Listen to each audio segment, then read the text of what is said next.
Hello, and welcome to Ravished. I'm Nick, and I'm so excited. I'm Donna, and I am doubly excited. I cannot believe the day has arrived. Finally, it's been months. Before we get started, we wanted to tell you all a little bit about what got us into the romance genre. Nick, do you remember your first experience reading a romance book? Oh, yes. So, as you know, I was super close to our grandma, and she was always reading, doing crossword puzzles. She was always doing something, Always. stimulating her mind, keeping that brain fresh. And anyway, I was in her library. I was picking out books, and I picked out this book called A Knight in Shining Armor by No, Jude you Devereaux. didn't. Are you And serious? Grandma, yeah, I did. What do you mean? Okay, keep going. Keep going. Okay, so and Grandma said, "That's a good one, Nick." And I'm like, "It is." And so anyway, that I was pretty hooked. My second book was Palomino by I don't remember, I've but never read that one. oh, it's lovely. It sounds pretty.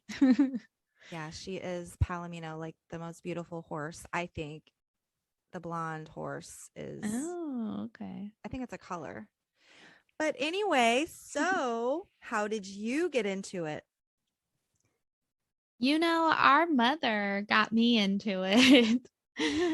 So the grandmother Nick was referring to is our mom's mom. And the apple didn't fall far from the tree. She was definitely addicted to romance novels when we were growing up. And I remember being around 11 or 12, we were spending the night over at grandma's. And I was like complaining, I'm bored. Well, yeah. And so mom gave me A Knight in Shining Armor and was like, here, you'll like this. And as a young preteen, I probably wasn't ready for that book, but I couldn't put it down. It was exposing me to time travel and all these crazy scenarios that just I had never even thought of could have existed. It was awesome. And since then, I have compiled a huge stash of Kindle books on my phone that I don't even remember all of them. I know, I've seen them. I have access. Right? But that's great. I mean, we picked up reading from our grandmother, and here we are. And let's get started. Oh, definitely. All right. So this week we are reviewing a Regency romance novel chosen by Donna. And what did you pick, Donna? Tell us about it. So, straight out the gate, our first episode, I wanted to hit it with a bang. I wanted to hit a grand slam, not just a home run. So I went to one of my favorite authors. And how I know she is one of my favorite authors is I went through my library and found out I own 19 books written by Lisa Kleypas. Wow. So, yeah, you can just imagine. I definitely enjoy her writing style. She's actually a multi-Rita award-winning New York Times and USA Today best-selling author. Wow. She sounds amazing. Definitely. She's been writing pretty much longer than I've been alive, so I think she's got it down. Going through all the books she's written that I own, I decided to go with Then Came You. Aw, sounds sweet. And what made you choose that book? Well, my typical preference in reading is historical romance, more specifically Regency romance. It is my, dirty pleasure. I love it. So I felt confident that was going to be a hit. Well, I am very excited to hear all about it. It's enemies to lovers, secret baby, and a little bit of a secret romance that they try to hide from other people. So before I start giving my breakdown of my opinion of the characters and everything, I want to read you the book description, and you can tell me if you would pick this book up and read it if you went like to the library or the bookstore and saw it. And sorry, a disclaimer. In the book description, there's a typo. It's really strange, but the title of Alex is incorrect. In the description, that's 30 years old, it says Lord Wolverton, but his title is actually Lord Rayford. So it's kind of weird. I even went in the book and like did the search for Wolverton, and it's not anywhere in the book. So it's a huge oversight, and I guess they don't care to correct it. I don't know. I'm wondering if it's a secret code for a future book, or not a code, but like a character. Yeah, I don't know. I have the second book of this series, which is like the last book, and I don't think there's a Lord Wolverton, but who knows? Maybe she just had that guy in the back of her mind as someone she was creating for a different book. Yeah, that's Okay. kind of strange. I agree. Yeah. So here's the book description. A woman with a secret, reckless beauty Lily Lawson delights in shocking London society. She will break any rule to get what she wants, and she is determined to stop her younger sister from marrying Alex, Lord Wolverton, a handsome and arrogant earl who has vowed never to fall in love, a man who will do anything to possess her. To Alex's fury, the headstrong hellion presents a temptation he can't resist. He vows to make her pay dearly for her interference with her body, her soul, and her stubborn, well-guarded heart. As Alex and Lily challenge each other at every turn, they're caught up in a white-hot desire that burns through every defense and exposes the mystery of Lily's past. And together, they discover that love is the most dangerous game of all. Ooh. Gripping. So, what did you think of the description? Is that something that would fall off the shelf for you? Probably not. It's crazy that they're falling for one another while he's engaged to her sister, don't you think? Did you say that in the Yes. Oh, I'm sorry. I was like, where are you going with this? Yeah, it's in the, she says she has to break them up. She's determined to stop her younger sister from marrying Alex. Oh, marrying. Okay, okay. Yeah, Okay, that's like a no-no. right? Off limits and so messy. I could not imagine, we have two other sisters, us ever being attracted or like even a little bit interested in the same type of person. That's no, thank you. Yeah, that's just taboo. That is a big taboo. Just a no. Yeah. Yeah, don't be doing that kind of thing. So already, I don't like this situation. I already don't like it. So I wouldn't really, I don't know where I like, was. oh, I want to read that. Yeah, I don't know like where I was when I bought this book. That made me think it sounded super good. Right. And after reading the description, I really expected the storyline of the book to be pretty straightforward. She goes and takes her sister's man. Mm-hmm. But when I started reading it, I found there was just way more going on in the book than that description led on. It's like not even, to me, it felt like that part wasn't even a quarter of the whole book. And then what? It was just other yes, stories, a lot of other scenarios or situations happening that didn't always add to the quality of the book or like relevancy. It was weird. Yeah. Yeah. So you could probably say this was one of your least favorite books by this author. Of what I can remember, yeah. Like it's not something that really made me want to keep reading or read another one right away because it took a toll on me.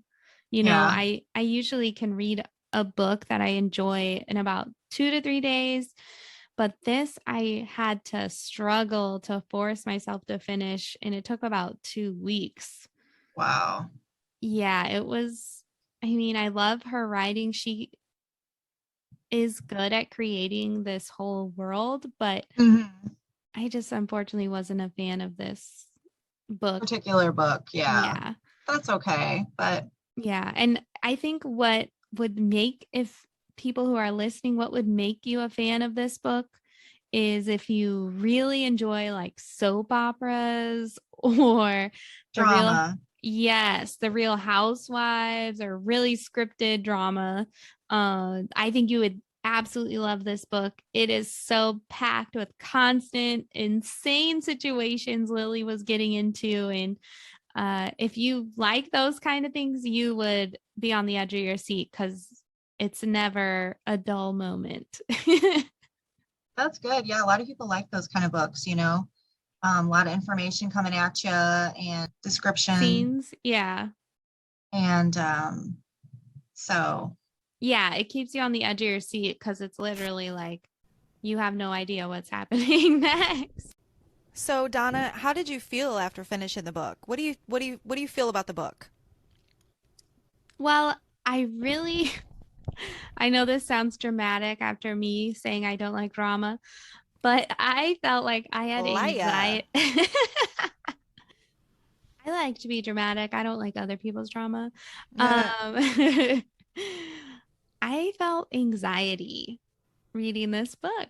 I think that's what made it so hard for me to finish. So, like, I have a 1 year old who is very demanding, and other kids, and a husband, and a full time job, and just trying to read this on top of all the craziness and hectic life going on like this on top of that, it just didn't mesh well with me, and that's why it was so hard to finish. Yeah, like it wasn't a relaxing book. It just Yes. wasn't. I didn't feel like I was escaping my crazy into Yeah. this fantasy world. I felt like it was like, bam, Ah, yeah, shotgun to the face, you're in somewhere even worse. right. Yeah. Um, So, like I was reading in the description, Lily and Alex are thrown together because Lily decides, she wants to be a hero and save her younger, estranged sister, who she really doesn't even have any type of relationship with. She met Alex one time and she's like, I can't let my sister marry him. He's not going to love her how she deserves to be loved. And she thinks her parents are forcing her sister to marry him because he has a title and he's rich. And she thinks her sister deserves love, true love. So what did you think of the main characters? Did you like them? They both had qualities. I think Alex was more of a typical Regency male character. He's kind of wah, negative and, reserved. And Lily, I didn't really like her in the beginning. And then some of her redeeming qualities started being showcased, and I liked her more after a little bit. But it was hard to really like her after some of the situations that she got herself into, which were just so ridiculous. And I'll give a couple examples later just to give you a little taste.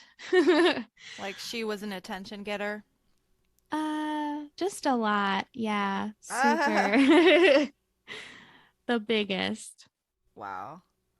So Lily Lawson is a petite brunette with a doll-like quality who is very different from other women of her class and of her time period because she, as I said in the book description, loves to do the opposite of what's expected of women in her period of time. And she has short hair, which, there's poems from the 1800s of women having beautiful hair. And it was just such a sign of status, and it was what made you beautiful. And she had her hair short because she didn't give a crap about it.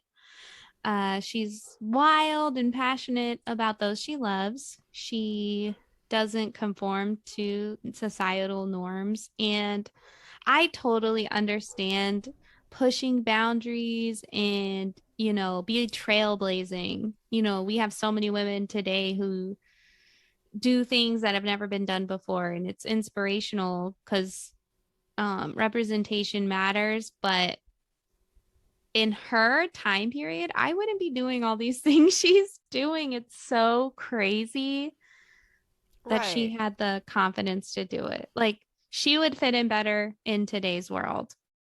Right. 100%.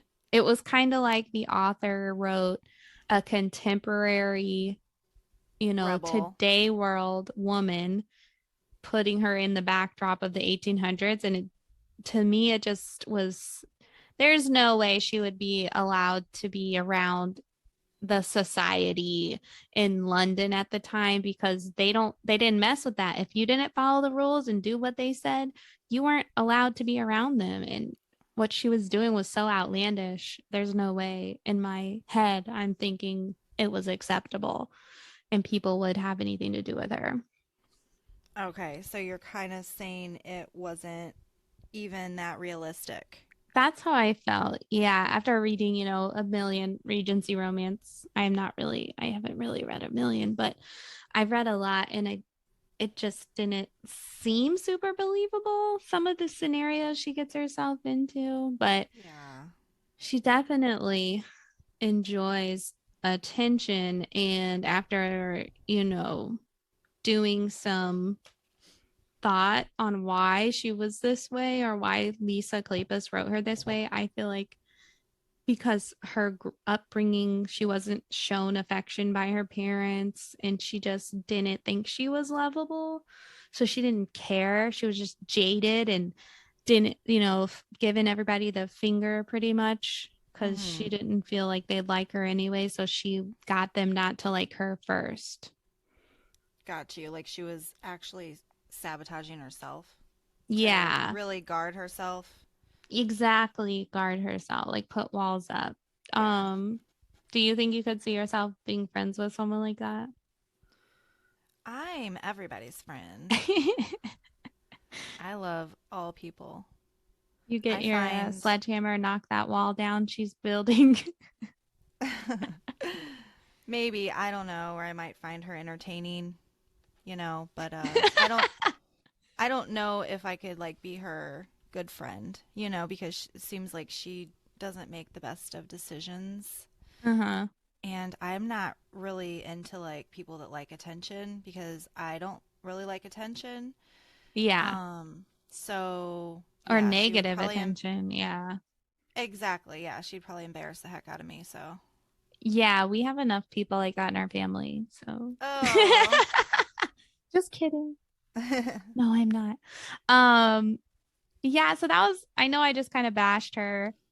But she also, the side of her that made me like her more in the like towards the middle to the end of the book was she was so loyal to her sister, who she really didn't have a relationship with. But she, tried to take care of her and make sure she could have a great life, better than what her Lily's life was.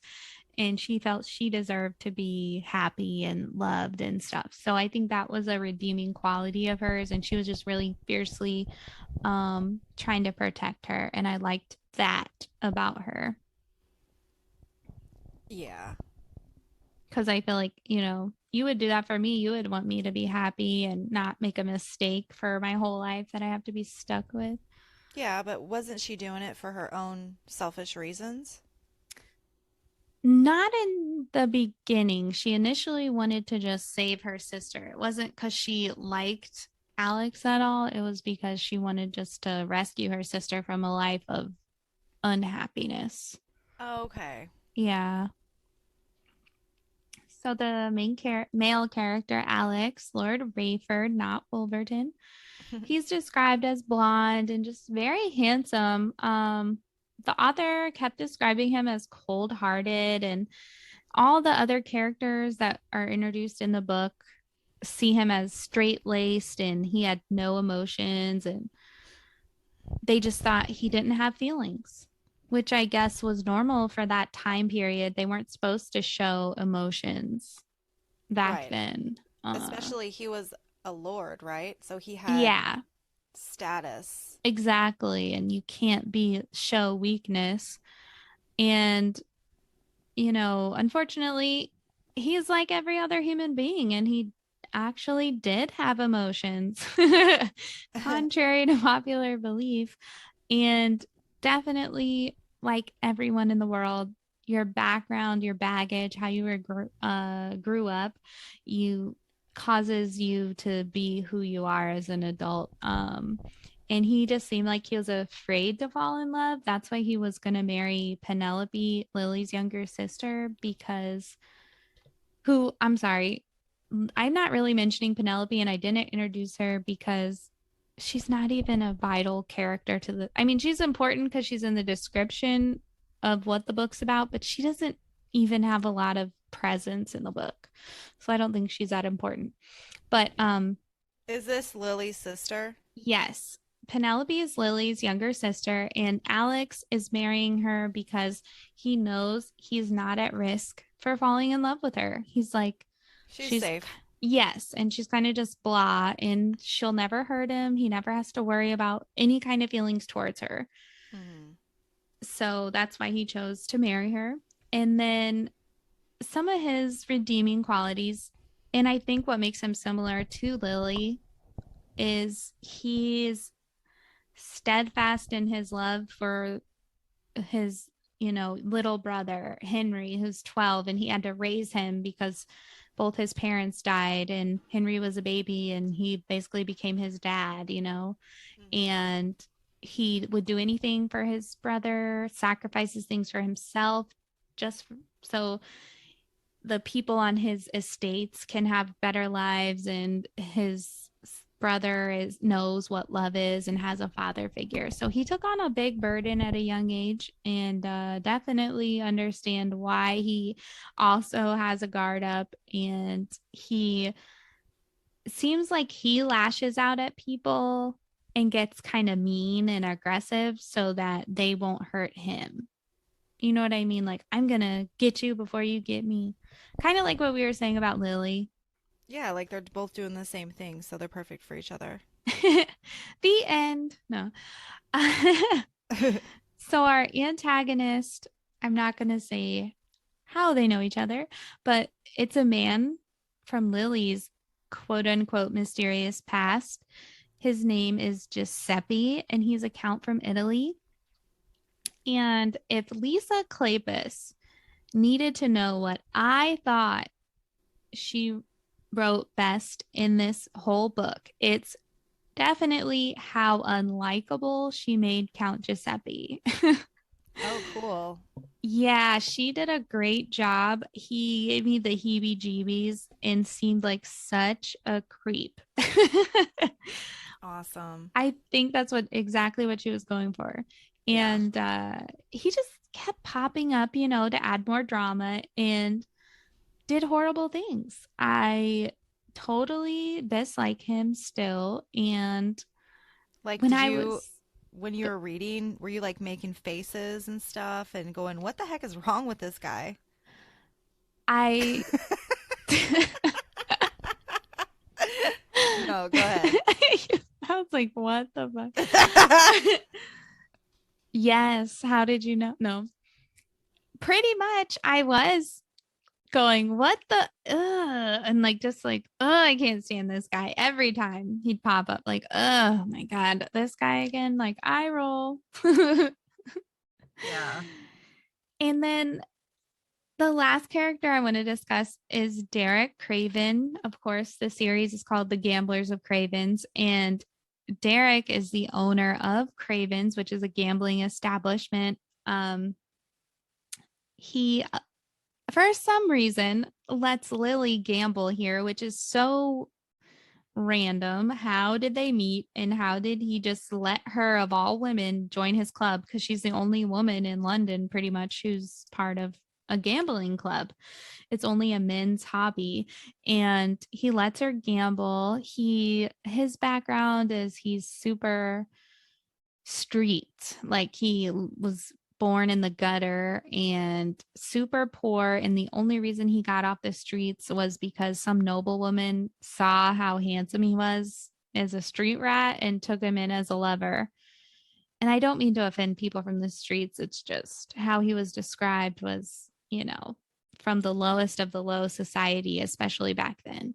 And Right. then he has a lot of feelings for Lily, but he never wanted to act on them because he just thinks his hands are too dirty for her. All the things he's done in his life, he could never touch such a fine woman.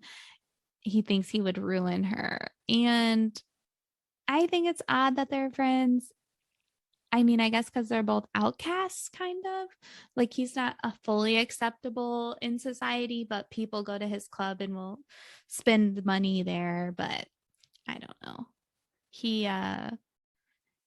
just loves her so much and she doesn't even know it. And then Lily definitely cares about him and respects the advice he always gives her, but it's just weird. And spoiler alert, the next book is about him. So that's why I felt I like was going to say, it sounds like he's got a bigger part in this. And you know what it reminds me of? It reminds me of that one movie with Kathy Bates, Fried Green Tomatoes.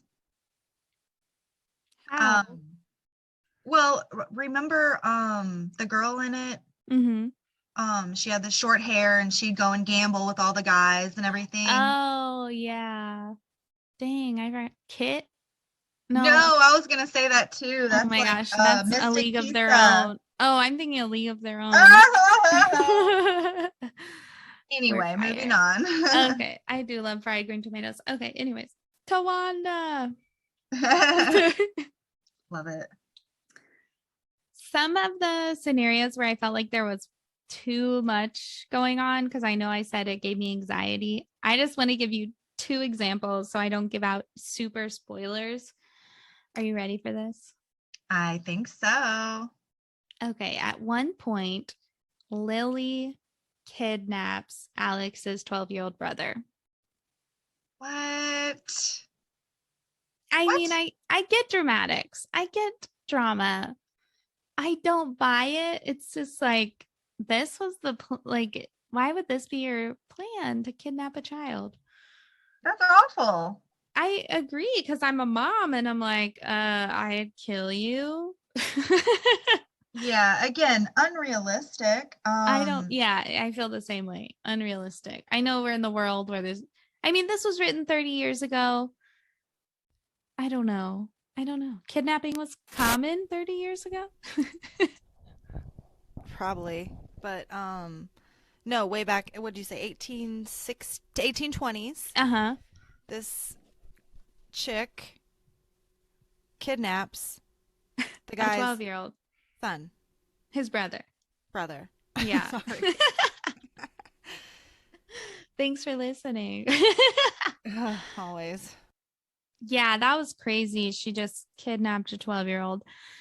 And then I don't think you're ready for this. I was not ready for this scene. I was so confused and had to pause and ask myself if I was reading the right book.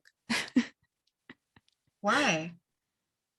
There's legitimately a scene where she buys a retired circus bear. Okay, if you can't see us, which I know you can't, Nikki is making a weird stank face. I don't even know what to say. Did I hear you correct? She bought a retired circus bear. Yes. Oh my Lord. A bear. Whatever for. So it was about to be sold to a dog fight. So the dogs could attack it and men gamble and pay money to watch. And it's so oh my gosh, animal cruelty. Why would this even, it doesn't have anything to do with anything. It didn't even show her as a super animal lover, why did this need to be part of it? And the description of the dogs eating and mutilating old decrepit animals, just so Why? I don't need to know these things. Goodness gracious. Yeah. Yeah. I think that could have been left out, but anyway, so she's got this bear. It can protect the kidnapped brother, I No, guess. they put it on a friend's farm or something, like his property, and they build a cage, like a big old pen for it, and they go visit it. It's so random. I don't understand. So do you think this love story was believable? I mean, after really trying to analyze each character, like we were talking about earlier, what they have in common is their love for the people they love. They are loyal and they want to just make sure the people who they love are taken care of and know that they'll do anything for them. So I think that, I guess, was bonding to them, but I just didn't enjoy the romance aspect of this book as much, and I didn't think it was, you know, that wasn't super believable for me that they would fall in love with each other. Especially she kidnapped your brother. Like, it's just weird. Like, you're so turned on by someone that everything gets a pass. Yeah. It doesn't make sense and it's not believable, but But it's it'd be nice if it fantasy, was. Yes. right? Yes. You love me even though I'm crazy. I mean, I know I am a huge introvert, and my husband is life of the party, wants to have a good time all the time, but we have more things in common. Yeah, I mean, me and my husband have way more in common than these two people. Yeah, I don't know if their marriage is built to last. I really wanted to read to you the opening scene because I don't feel like it's a spoiler because it's literally the first scene of the book. But I feel like it speaks to, I know I gave some examples earlier of her craziness, but this is tops it all besides the bear. You can't beat a bear. Um, the book opens with Lily at this large yacht event with the King of England, and they're all on this yacht having a big party, and Lily is just so completely bored with society. Nothing is exciting to her. So, like we said, she causes a scene. She wants attention. She's just bored. So, she takes her hat and throws it over the side of the yacht. What? Why? I What don't, is wrong with that girl? I don't know.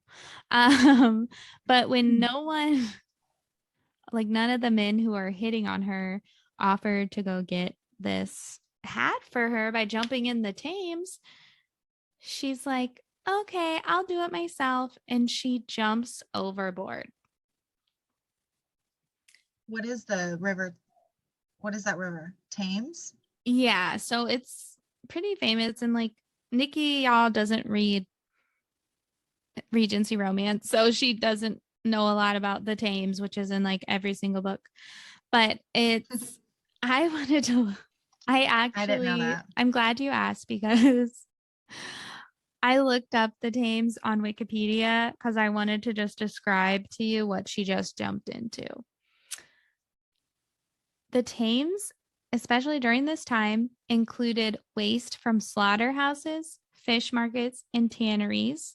The buildup of household cesspools could sometimes overflow, especially when it rained, and washed into London's streets and sewers, which eventually led to the Thames.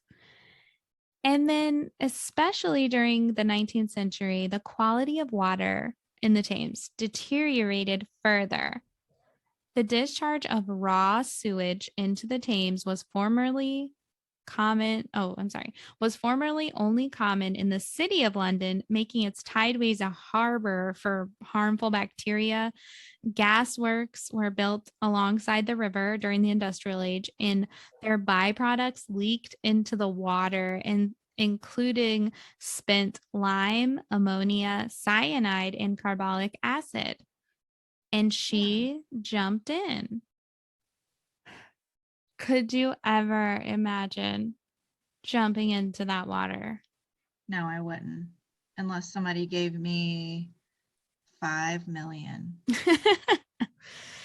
I'm not jumping into poop and pee water. No, thank you. And dead animal guts. Yuck.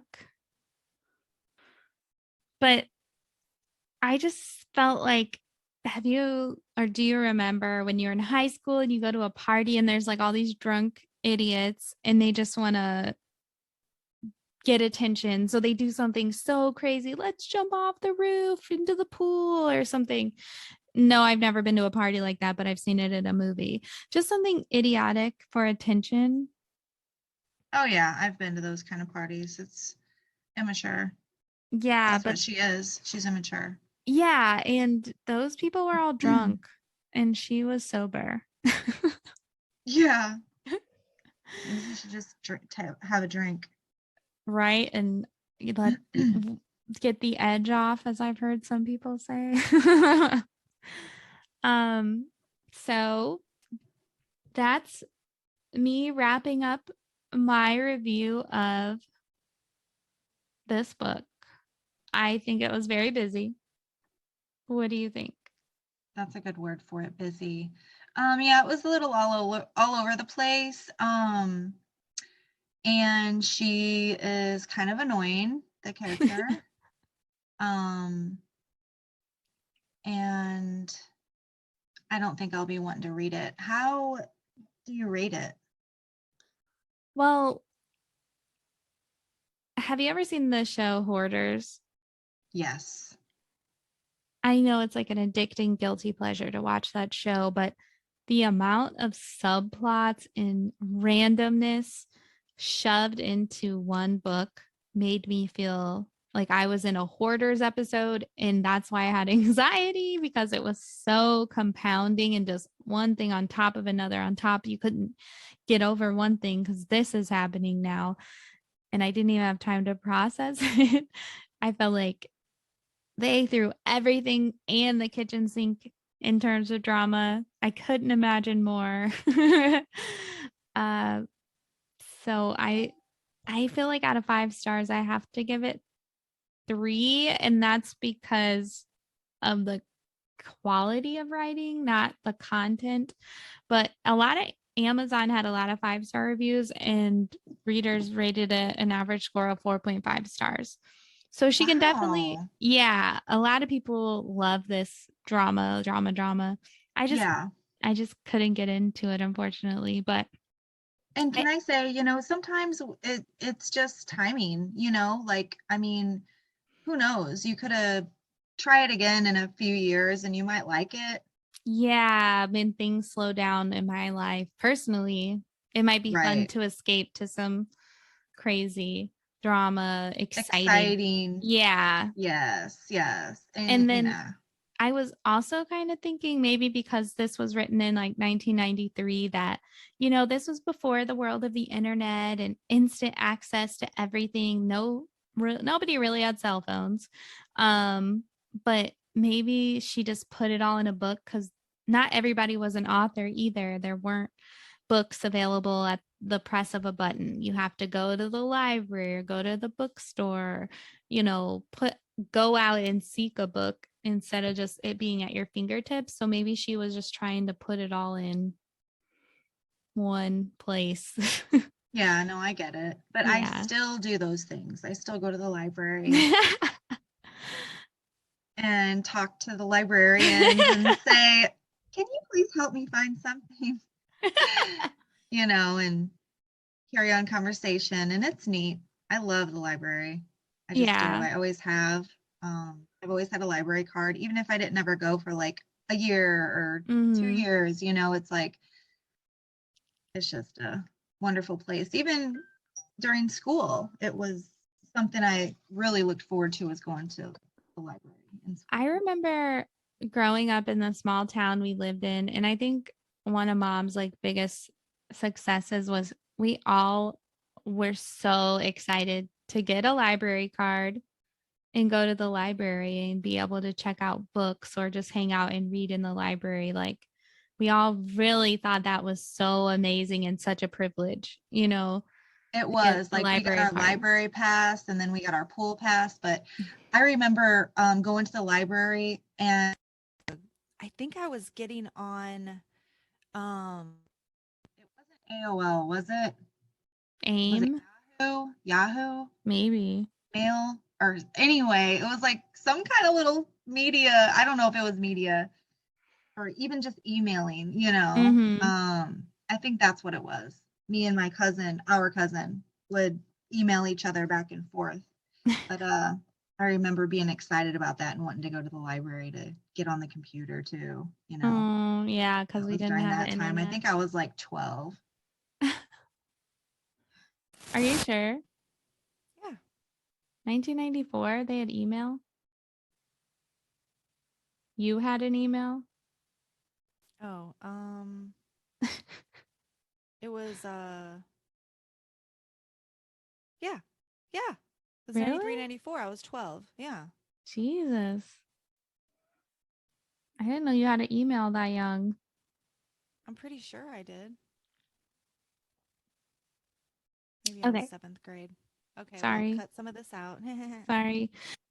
So, what I had been, advertising to some of our followers and the people who know us is to share some awkward encounters that may have happened to them on like dates or whatever that are cringy and just so we can laugh about it. And do you have And a name for it? uh Awkward encounters? yeah, that's about all I got. I was That's thinking cringy chat and we were like, nah. And I don't know what else I said. you said hashtag awkward encounters. Yeah. And then I started using that just to use it. Uh, so we had one fish nibble at this request for people to submit awkward encounters. And it it's a friend of ours. She said she went on a date with someone that she met on Tinder or Plenty of Fish or some dating app on her phone. And she goes to dinner. She drove herself smartly. And he does two creepy things. The first one is while they're eating, he goes, if you guess the right number of the price of gas, I'll give you a kiss. You mean if you guess the what gas is right now? Is that what you mean? Is that No, what he the meant? phone number of gas. Yes, that's what I meant. The price of gas. My The bad. phone number. If you guess Get up. the price of gas correctly, I'll give you a kiss. Like he's rewarding her. And so she was like, I intentionally gave like a totally bogus number.